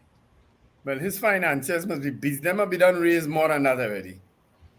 He's been struggling actually to raise it. Actually, yeah, because they went to, I believe it was 30 companies, and they all said no. You don't want to take the risk. Yeah. He says he has $500 million in cash, but he has no proof. Let's grab some calls. Good morning. Logical liar, so. Yeah. Yes, good morning. Morning. Morning. You know, is the elections in June in the UNC constitutionally due? Yes. So why should there be this kind of thing about the man? And I'm not talking about you guys, I'm talking about people who think that he will like, you know, is a bad move. And what's the reason for that? Why should it be called? I'll tell you what I picked up, caller, and I think Mr. Paris said it. The UNC the leadership is trying to trick the people. This is how my interpretation of it, to say that there'll be a general elections this year, hence why they will not call an internal. That's what they're trying to trick the people into believing. Exactly, and look, another thing I'm looking at, Mr. The MP for St. Augustine. How could you match a man like Anil Roberts? My goodness, I just cannot understand certain things. How Trinidadians just compare things here, you know. There's no feasibility in putting those two people. If you say Gary Griffith, all right, Gary could still, but not Anil Roberts. St. Joseph, I call her, not St. Augustine. Against the minister of St. Augustine. That does no. I just look at Anil Roberts' program, and I just can't really take it. So I look at him. Sometimes I see him on Facebook. Sometimes I see him on this Douglas politics thing, and well, I don't want to say about the robustious kind of thing I just see with him. What word is that? Looks. I don't understand how people could have that kind of temperament to be selecting these kind of people in politics. Very robust with rambunctious. Okay, gentlemen. All righty. Thank you. Good morning. Oops, silly Izzy. Good morning. Morning, Steve. Morning. Morning, Dr. Paul. Morning, Richard. Good morning, my dear. Morning, Ms. Darby. You know, what has amazed me? When political leaders from various political parties state that in their party, there's democracy. Anybody can challenge anybody. But the minute you put your name forward for anything, it's a force of a different color, you know. Mm-hmm. Fasten Barrett knows that. Who else? Stuart Khan. Well, I know, yes, because he also went up as leader. You know? So, but since Barrier knows very well what will happen to him. And at least in TNM, they did that, and Dr. Rowley was like crazy when it had the internal elections from earlier years. But like he come to his senses. So you see, like it didn't work out. But the PNM constitution and makeup and culture is far different from the UNC, you know. Yeah, I know. You know, because like it cannot challenge the leader because it will just be the doghouse forever. And you know, Mr. Sadi Fessa, I find she is very disingenuous because she challenged Mr. Basil Pandey. And how the way they went about it as well wasn't even to me the correct way. They just grab him push him out of office. So why are they like Mullah and all of them? Why the man can't go up as the leader too? Why? Ms. Dabadi, let me offer an opinion on this too. You see, the UNC, based on the PNMs, the government's unpopularity with certain things right now, the UNC, and especially with the handling of crime, the UNC feels that they stand the best possible chance right now of going back into government, right? They also know that with a weak political leader, like Mrs. Prasad Bisesa, that they will control her even more so as a prime minister than they were able to do before. So they're not going to leave her now. They are going to keep it. They want somebody who they cannot manage. Yeah, they won't want somebody they can't manage. Yeah, that is true. But the thing is, right? And another thing to what she's saying, she keeps saying every time she speaks about something, no, I not know no politics. I don't vote for no party, so I like to be objective. What it is, she wants is for Dr. Rowley to call elections now, because every time she says something, call elections now. That's the only thing that is important to her, because she kind of seeing things happening, bad things going on in the country, and people despondent and all that. But the thing is, the elections will be called when it is due. Simple as that, you know? So Dr. Rowley has never called an early election. You stand your ground. I always liked him and in his contributions and so on. I find he's level-headed. He doesn't come off snobbish and all that. I find he's level-headed, so why can't he be the leader? You know? Who knows? I might join the UNC if he's the leader. You know how I will join the UNC? If they abolish all mortgages across the board in the country. They don't abolish property tax, abolish property payments. All mortgages, cancel it out. You don't have one. You have a good day. All righty. Thank you. If they come on the platform and say, from now on, nobody will pay a mortgage.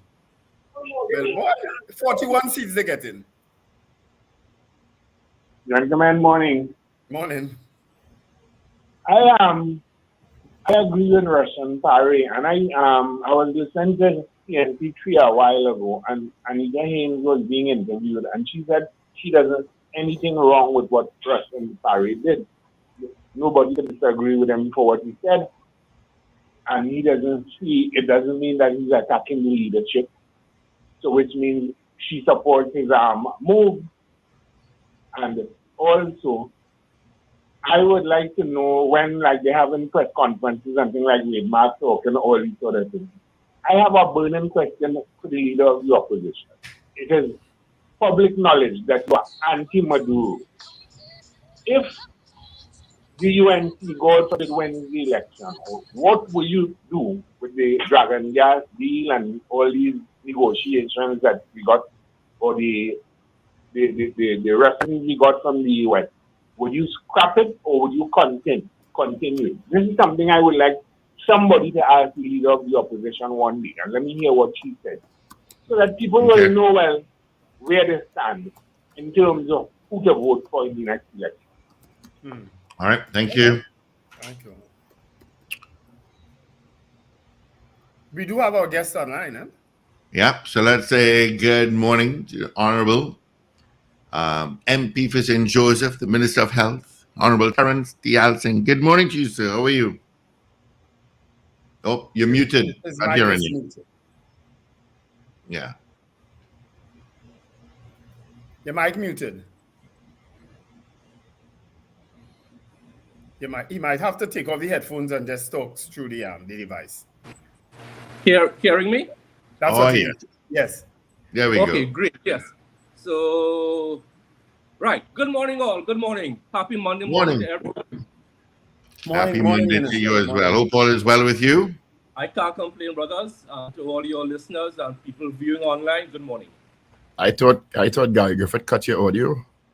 Why? Between Gary Griffith and Anil Roberts. I don't know. Well, you can't get more gray than you're gray already, but but boy, you have it coming. all will be revealed in good time. Let not your heart be troubled, my friends. So true. All will be revealed. That's interesting. Yeah. Are you offering yourself back up for St. Joseph, Minister Dialsing? All will be revealed in due course, Senator, Doctor. That is a very interesting statement from you. I've never heard that kind of statement from you before. Good morning, Minister Dialsing.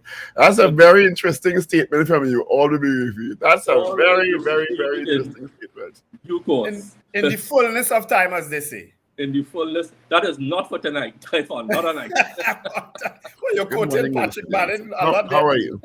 I am fine. Happy Holy Week to you. Happy Spiritual Chapter Baptist coming up, and Eid Mubarak to you.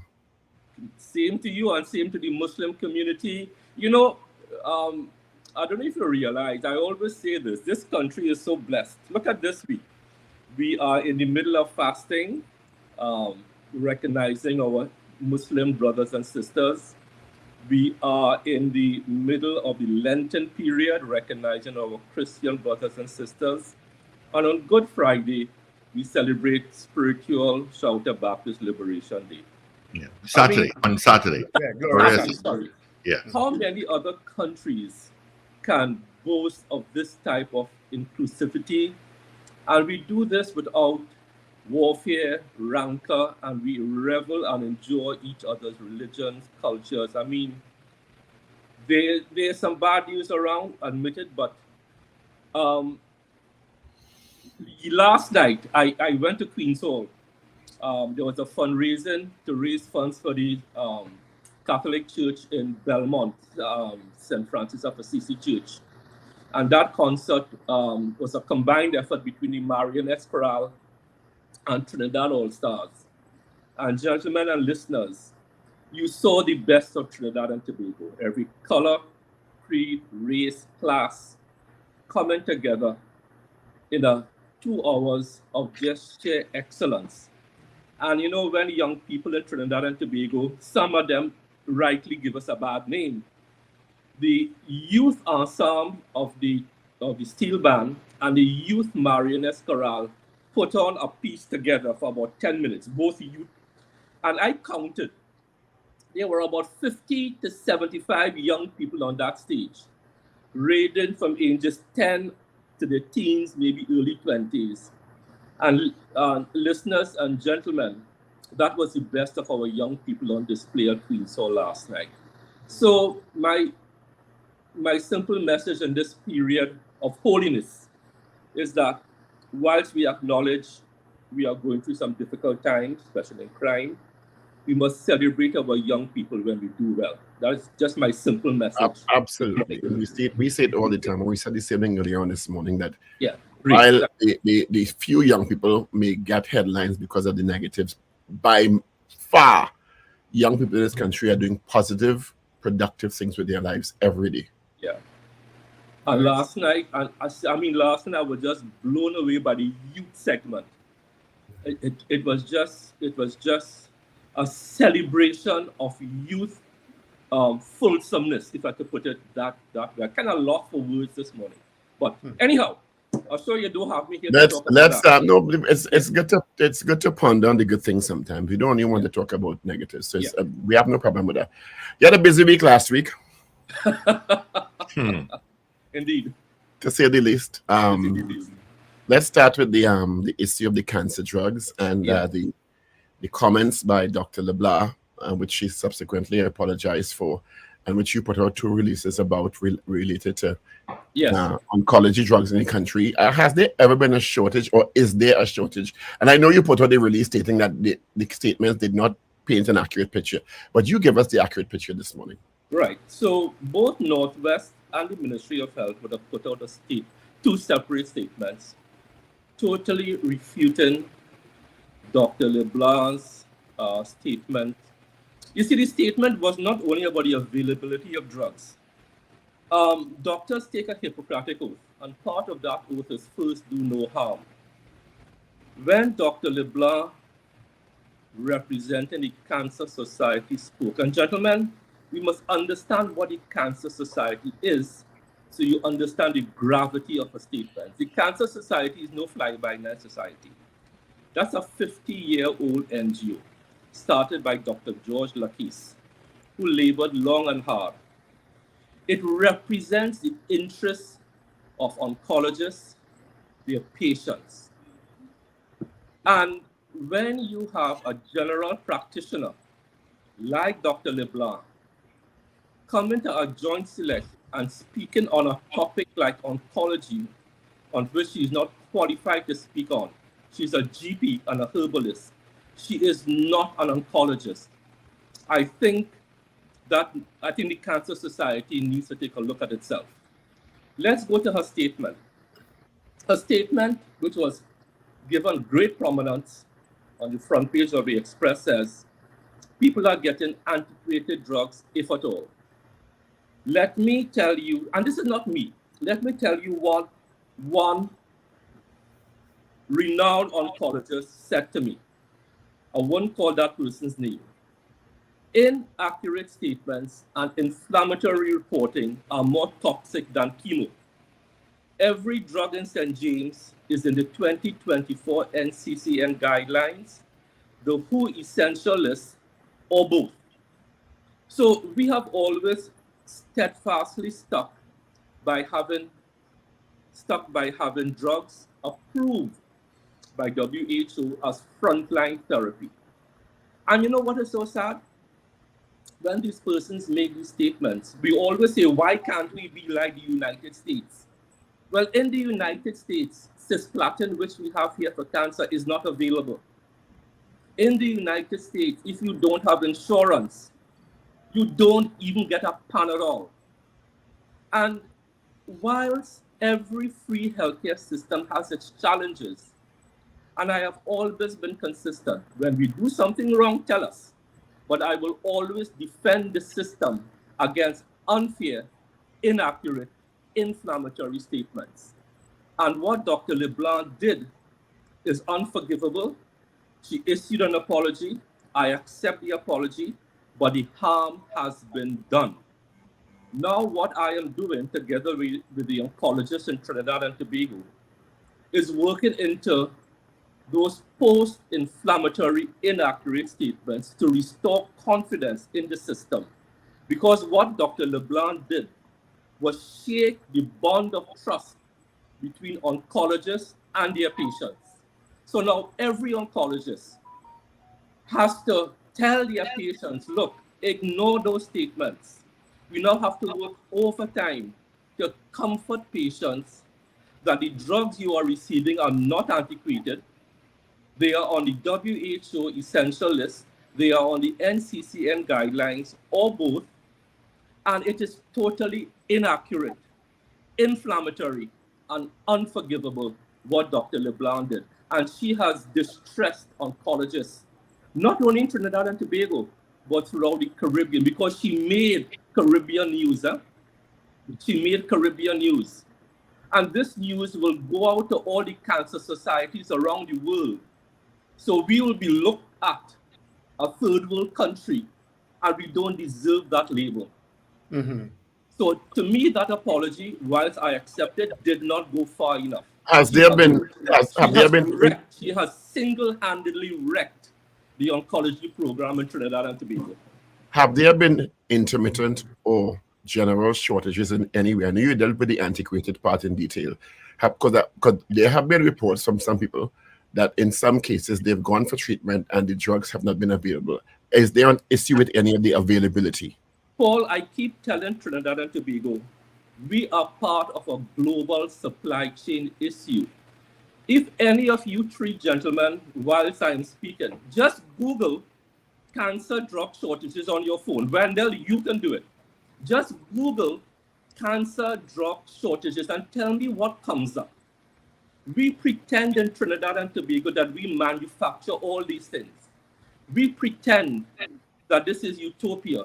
We pretend that we don't get drugs, that there are not drug shortages all over the world. When they come up with anything yet? Yeah, it says generic cancer drugs are still in short supply as of 2024. And that's just one. If you scroll down, you will see how the world cancer drug supply is impacted. And we put out a release saying in Trinidad and Tobago at this time, there is no shortage. There may be, Paul, like anywhere else, intermittent shortage, but we don't have chronic shortages. We are part of a global supply chain collapse of pharmaceuticals. Yeah. It also goes on to say the ongoing shortage has forced hospitals to continue rationing drugs and prompted new calls for federal investment and long-term solutions. Thank you. So let's not pretend that Trinidad and Tobago is an island unto itself. We are part of a collapsed global supply chain problem, right? But we are doing far better than even the United States, Canada, and England. Countries that people always say, why can't we be like them? We are far better than many CARICOM countries. And this is why I get so perturbed when we bad talk this system from a place of sheer ignorance. Is there some particular response the ministry has in terms of a protocol to these shortages as you described globally? Yeah, so we work overtime with our principal pharmacists, and that's why we don't have shortages. We look for multiple suppliers. We reach out to the powerful strategic revolving fund. We talk sometimes directly with distributors, and that is why we are not in the position of the United States, Canada, and England. And Wendell can tell you that because I had him go and research it. It's there. So let's give praise and thanks for what we have. It may not be perfect, but tell me which healthcare system is perfect. Now, Minister Dancing, I'm always of the opinion that an apology is the way to go, and especially when it's an unreserved apology, right? Is it then that that the damage is so bad that an apology can't fix it? No, the apology can't fix the damage. Because what Dr. LeBlanc has done, good GP that she is, she's not an oncologist. And she went before a joint select, speaking on behalf of the oncology sector, for which she is not qualified to do so. She should also apologize for that. She also used private information because she sits on the Drug Advisory Committee of the Ministry of Health. That committee approves drugs. And what people are saying, this is not me, is that she abused her inside information to possibly push and lobby for drug manufacturers to get their drugs onto the national formulary. That is what people are saying, not me. Yeah. And that is why in our release, in paragraph 2, we said she sits on the Drug Advisory Committee and is privy to information. So and she has since resigned from the Drug Advisory Committee. I was just about to ask that. What then would satisfy the Ministry of Health in a circumstance like that? Well, but you did say she has resigned. Yeah. You can't satisfy us now. What we have to do is rebuild trust between oncologists and their patients, because that trust, that bond of trust has been shattered by Dr. LeBlanc's inaccurate, unfounded, ignorant statements. And how is that trust being rebuilt as we speak? Well, I started to talk to oncologists since last week, Thursday, when this thing broke, Friday, Saturday, Sunday, and we have formulated a plan of communication, what they will tell their patients. So now oncologists have to work overtime, going one-on-one with patients to rebuild that trust. Yeah. Is there an issue, Minister, with the availability of radiotherapy services? No, there is. Look, I put out a release showing that we spend $40-something million sending over 600 patients to the private sector, Brian Lara Cancer Treatment Center, Southern Medical, and also our own Linac in St. James. This is free. You don't have to have insurance. The poor person from anywhere in the country gets this free. In the United States, if you don't have insurance, you die. And I keep making that point. If you don't have insurance in the United States, you can't get radiation free. You can't even get a Panadol free. So to heap scorn on this system, which is not perfect, no system is perfect, but my God, we do a lot better than many so-called first world countries. And Dr. LeBlanc's statements has totally wrecked the confidence that people have in our free, excellent oncology services. Well, nothing is irreparable, in my opinion. Yeah, but why should we now? Okay, so when she made that statement, you see, you all don't know. Let me tell you what it took. I had to be distracted. The CMO had to be distracted. Our corpcoms had to be distracted. The principal pharmacist, NIPDEC, had to spend about 5 hours, so that's 5 people, that is 25 man hours at the ministry to craft the statement. Northwest had to do it. Their corpcom, their CEO, Dr. Kelly Mike Alain, had to craft. That is about 100 man hours wasted to respond to rubbish. So it's not right to say, Wendell, because you are not in this position. You didn't have to put aside everything you were doing. I had cabinet that day. I had to scramble before cabinet to get the communications right. Go to cabinet, rush back to the office, see the press releases, double check a whole day. 10 people had to drop what they were doing at the ministry and Northwest Regional Health Authority to respond to this doctor's rubbish. But don't say nothing is irreparable, because you were not faced with it. I was. But I maintain that, and to your credit, you are repairing it. At least that's what I'm hearing now. It's being repaired. Yeah. If you could have survived COVID and what you had to deal with in COVID, you could survive this. That's my opinion. But you see, COVID, there's a difference. This was a totally unforced, ignorant statement by a general practitioner speaking on oncology. It was needless. But Mr. Dayal saying we had doctors back then saying that we were having state-sponsored murders. Yes. Back then?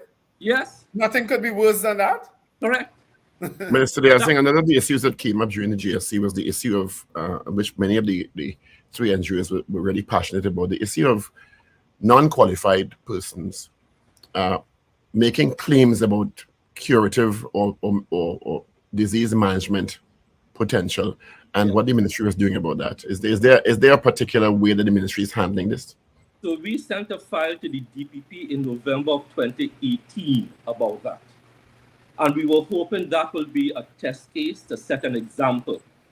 A particular herbal doctor who will spray Protox in his eyes and say that cures red eye. Well, so that was our test case to see what the legal response could be. That was November 2018. We have heard nothing from the DPP from then to now. So we have you've called him a herbal doctor. Isn't that going to confuse the population? Well, he professes to be one. Yes, you are right. So I withdraw that. A herbal practitioner. Practitioner. Yeah. Is that something? Because sending a file to the DPP is a very serious thing, because you're trying to find out if there are criminal options available. Right. Yeah. Right.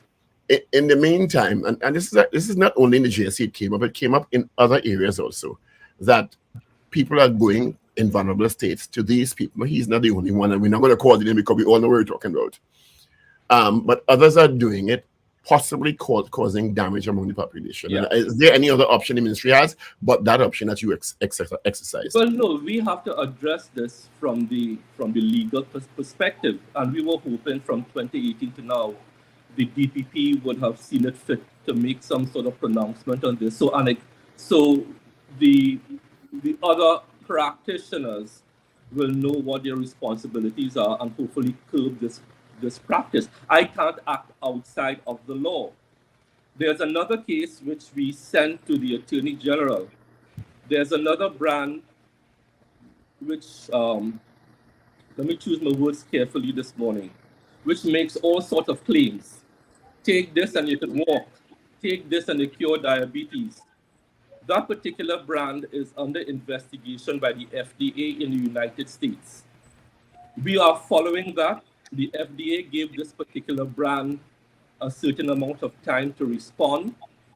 We got hold of the documents. I sent the file to the Honorable Attorney General, who then retained eminent senior counsel to seek our interest in how we could bring some sanity to that part of the industry. So we are doing what we could do behind the scenes within the ambit of the law. I cannot act outside of the law. I want to go back to the issue you raised earlier when we're getting some messages in the chat.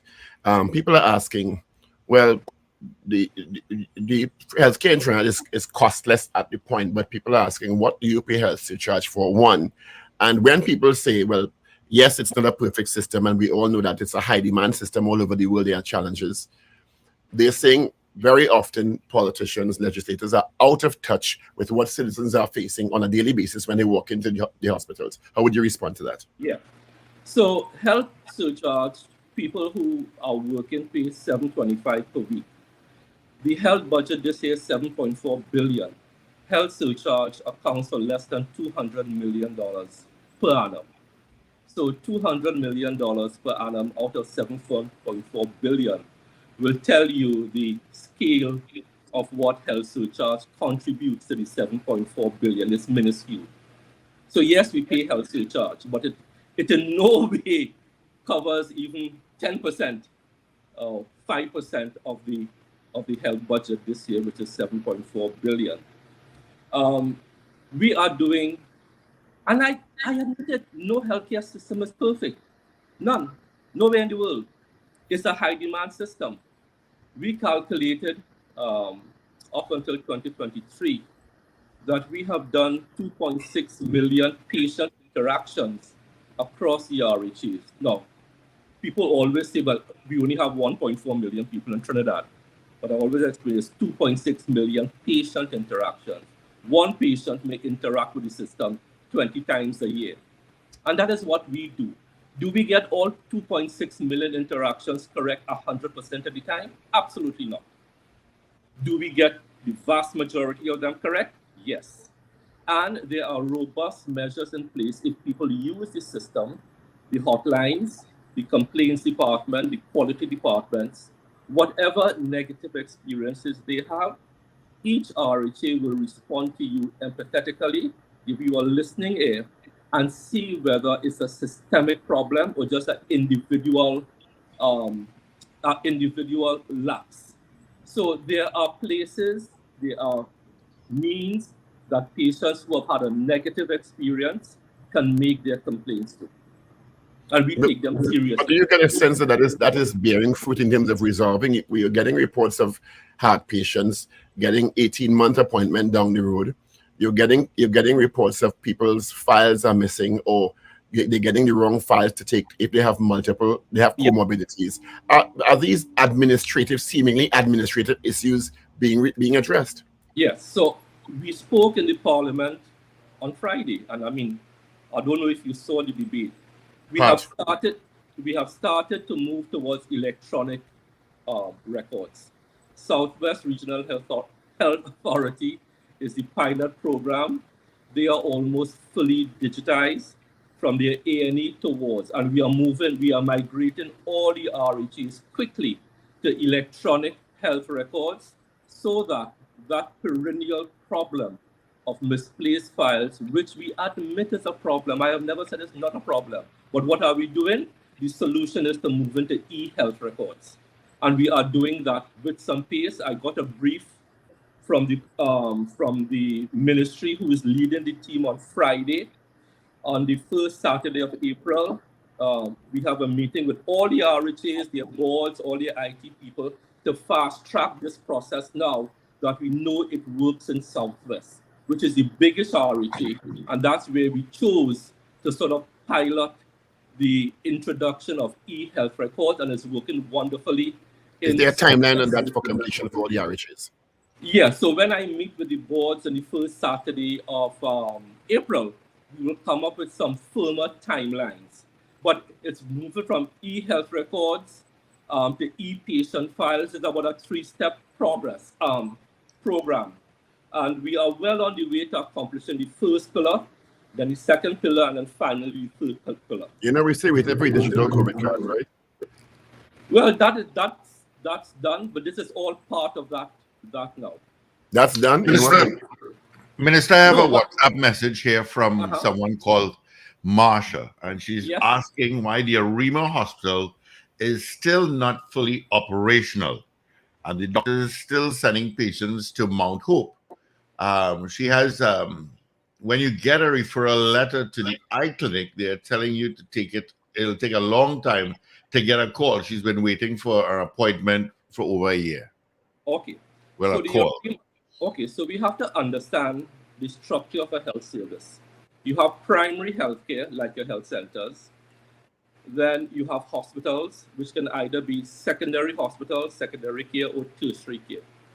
Arima is a secondary hospital, meaning there are certain types of facilities and procedures. The Arima Hospital is fully operational. What will happen if you go to a secondary hospital like Arima, like Point Fortin, like Grandy, and you have something more serious, you will be referred to a tertiary center. A tertiary center is for more advanced care, like Mount Hope, like Port of Spain, like San Fernando. So if you have a serious cardiac problem, you need cardiac surgery.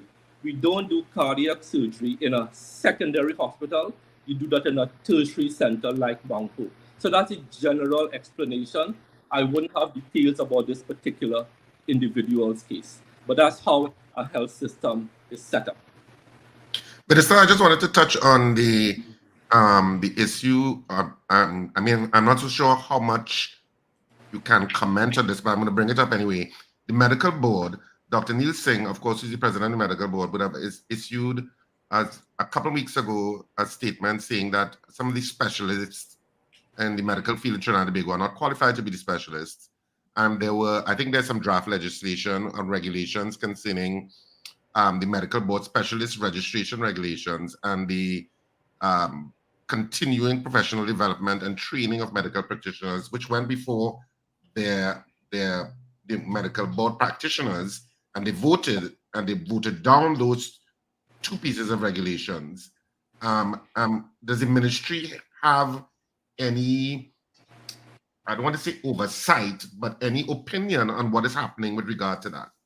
So I would advise you, and I will WhatsApp Steve this offline. I will WhatsApp you the contact details of Dr. Neil Singh, and I humbly suggest the same way you get me on this program to account to the public, and I have no problem with that. I think Dr. Neil Singh should appear before you and account. I actually have Dr. Singh's number because we play cricket together. Well, call him on this program and let him account for that. Hold him responsible. One of the issues that you've championed, of course, is the issue of reduction of NCDs in Trinidad and Tobago. Yeah. You did something very unusual because you stayed away from calling brand names in the public domain, and you called a brand name recently. There's been a call by many, while not being against people having their businesses. Fast food is a business all over the world, like anywhere else Trinidad and Tobago has fast food outlets. But there's been a call by taking it a step further and legislating that fast food suppliers, not only the big brands, but any supplier of food, put calorie counts on their offerings. Is this something the ministry is considering? Because it has had positive effects in other jurisdictions in terms of putting in people's minds what they put into their bodies in a way that you start counting calories and making in addition to exercise and other methods, having your what you intake into your body paramount to your mind. Is that something the ministry is considering? So right now we are formulating an 8-page pullout, which will start to go into the Sunday newspapers, doing exactly that. How to read food labels, telling people what is a calorie. But I got a technical presentation last week. Whilst I was happy with the technical information, I was not happy with the way it was presented for the man in the street. They would not understand it.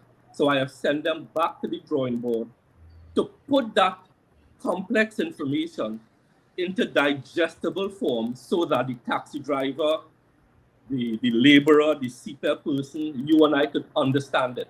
Minister, and with the greatest of respect, an an eight-page pullout in newspaper going to reach the right audience? Well, that is what, if you will allow me to... Yes. So it's a page of simple information followed by a graphic. So we're not hitting you with a set of technical information. We are playing around with different formats, whether it's an 8-page or 4-page, 8 one-pages. We are playing around with that now. But as I said, I was happy with the technical information. I was not happy with the way it was being communicated, because we have to test market it now on the target group to make sure they could understand it and digest it. So whether we go with 8 pages, 4 pages, 8 one-pages, that is in the works now. But I hope to launch it in the newspapers and our website in about 3 weeks or so. It is undergoing some focus group testing right now. But what is the problem, connected to what Paul just said? Well, what is the problem with making it mandatory that once you have a food establishment, whether you're a doubles vendor or you are a high-end restaurant, indicating the calorie count against whatever meals that you have? Why is that a problem? So that will entail legislation. That's not the way we are looking at right now. We are going to be educating the public as to how these foods impact on their health. It's not only it's not only calories. It's also salt, sodium, sugar, trans fats. That's why I say it's a very complicated issue. And as I said, whilst I was happy with the technical information, I was not happy with the way it was presented. So we are working now to present the information in palatable, bite-sized bits. But isn't there best practice elsewhere that we could just copy? Well, no. Communications has to be tailored to your audience. How we react to communications in Trinidad and Tobago is not how somebody in the United States or Canada will respond to it. There are certain elements that you could duplicate, but it has to be tailored to our culture, to our taste, to the media that we use, to the particular demographic we are trying to reach, and to the health challenges of that demographic. And each country will have different challenges. So whilst there are some similarities, it has to be perfectly tailored to our society. Otherwise, the effort will fail. But let me give an example, because Richard has been championing this cause for a long time, right? Yeah. The same way, any establishment that sells alcohol or tobacco must put up a sign that the sale of intoxicating liquor to people 18 years and over is against the law or whatever. And cigarettes. Yeah, and cigarettes. How can that not be done in terms of exactly what Richard has been proposing there? Because cigarettes and alcohol fall into what we call sin foods. When you tax cigarettes and alcohol, you apply what is called a sin tax, SIN. It's a different category of product. Alcohol and cigarettes cause much more immense harm. Therefore, the legislative framework is different. Fast food is a different type of animal that we are dealing with. Therefore, the approach has to be different. But it's interesting you're saying that, because NCDs are causing the greatest amount of burden in the healthcare system. Yeah. How do you rationalize that by saying yes, and I agree that cigarettes and alcohol cause a lot of harm, but when the NCDs are causing the greatest burden in the healthcare system, that is the biggest problem. Right, and that is why we are going to be of public education. And I have also asked these fast food restaurants operating in Trinidad since last year to come with the inclusion of healthy options in their menus, something to which they have agreed in principle. I am waiting for them to roll it out. That is what we are doing.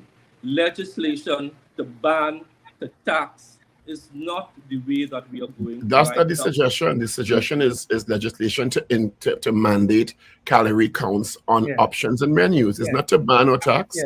Advising the public then. What is good on. So as I said, we will be advising the public about all ingredients in all foods, whether it's fast foods. We are currently doing that public education. It's being test marketed. Let me repeat, I got the presentation. I am happy with the technical information. What I am not happy with is how it is to be presented to the public. So we will be coming out in the next few weeks with a program to educate the public so the public can make choices, informed choices about what is good for them, what is bad for them, what they should consume, what is the calorie count in this, and what they should avoid. We are doing that, but as I said, it is being tested now so that when we come up with it, it is understandable. Two more dangers are vaping and gentlemen, I have to leave my home now. I have to get to the office. I have to go down to San Fernando. It's 8:05. A quick comment on vaping and energy drinks. Any because they've been declared dangerous in other jurisdictions. Yes. So energy drinks, we have always said, and that's why we banned the sale of energy drinks and soft drinks in schools. They are dangerous. Vaping, I have the Attorney General, I believe, looking at the Tobacco Control Act to see what is the position on vaping. Again, I have to act within the law. Yeah. Minister, thanks for being with us this morning. I appreciate You're your welcome, time. gentlemen. Bye-bye. All the best. All right. All the best to you. Thank you. You have a great day. Be safe. Gary and Anil there in your area. Eh? Watch out. Watch them good. Eh? Anyway, folks, have a wonderful day. Remember to let go and let God. If the Pastor Brown is on tomorrow, I'll be there. If Philip Alexander is on tomorrow, I'll help my radio out. Anyway, Lemos. I'll go on. Bye-bye. Have a fantastic day, whatever you do. Reminding you that theater is going to be on April 13th and 14th. Love is a Walk. We'll be back at Queen's Hall on Saturday the 13th at 8:30 and Sunday the 14th at 6:30 p.m. Of course, I'll advise you on tickets. I think tickets go on sale this week. I'll confirm that. And of course, you can get all of the information you require at RSRR Productions Theater on social media, Facebook and Instagram. Have a great day. Whatever you do, remember to smile and laugh. It's great for your health. All right. Thank you so much, Richie.